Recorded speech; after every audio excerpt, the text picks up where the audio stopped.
I need help. Are you okay? What's your name? Emily Parker. Emily, the Yellowstone missing case? Please don't call the press. Get medical in a private room, now. In August of 2014, 18-year-old Kelly Brooks disappeared without a trace on a challenging route in Yellowstone National Park. For 7 years, she was presumed dead, the victim of an accident or a predatory animal. But in November of 2021, she walked into a regular supermarket in the town of Cody, alive but unrecognizable. What she told the police when she was able to speak shocked even experienced detectives.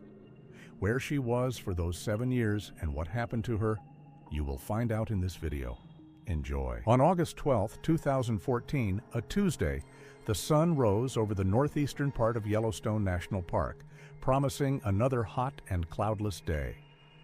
For hundreds of tourists, it was the perfect time to see the famous geysers or herds of bison in the Lamar Valley. But for 18-year-old Kelly Brooks, this morning was the beginning of a journey that was supposed to last only a few hours, but stretched into years of silence. According to her mother's testimony to the rangers, Kelly was an experienced hiker for her age and carefully planned each trip. That day, her goal was to hike the Specimen Ridge Trail, a challenging, unmarked trail known for its petrified forests and breathtaking panoramic views. At exactly 9 o'clock in the morning, cameras at the entrance to the northern sector of the park captured Kelly's silver sedan. She was alone. According to the checkpoint officer on duty, the girl looked focused and calm. She parked the car on a small gravel lot, checked her equipment, and started walking up the hill. Her lightweight backpack, as the police would later determine from store receipts, contained a standard set for a day trip: 2 bottles of water, energy bars, a light windbreaker, and the professional camera she had come all this way for. Kelly wanted to get a bird's-eye view of the valley at a time when the sun was at its zenith. Specimen Ridge is not a typical hiking trail.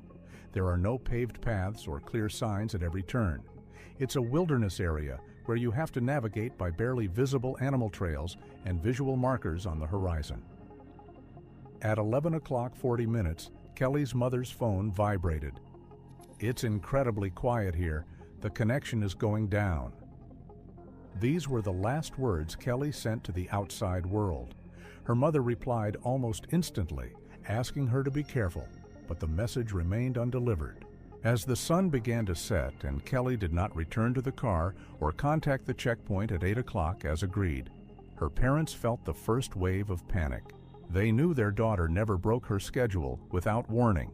Around 9 o'clock in the evening, as dusk fell over Yellowstone, they contacted the park's emergency services. The ranger on duty accepted the call, but explained that night searches on such a difficult terrain were impossible due to the high risk to rescuers. The forest at night belongs to predators, not people.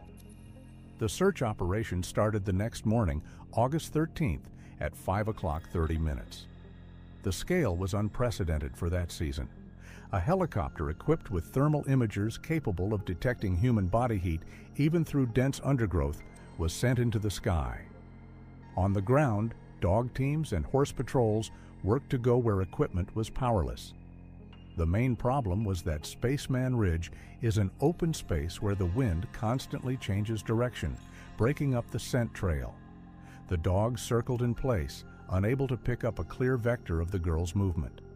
The version of a wild animal attack was one of the first to be worked out by investigators. The Lamar Valley is known as the territory of a large population of grizzly bears. Experienced trackers examined every bush, every patch of soft soil in search of signs of struggle, blood, or torn clothing. But the ground was clean. No signs of a struggle, no traces of being dragged. It was as if Kelly Brooks had simply vanished into the thin mountain air. On the 3rd day of the search, the tension reached a peak. Dozens of volunteers joined the operation, lining up in a chain and combing the slopes meter by meter. They checked every crevice, every hole, every rock outcropping.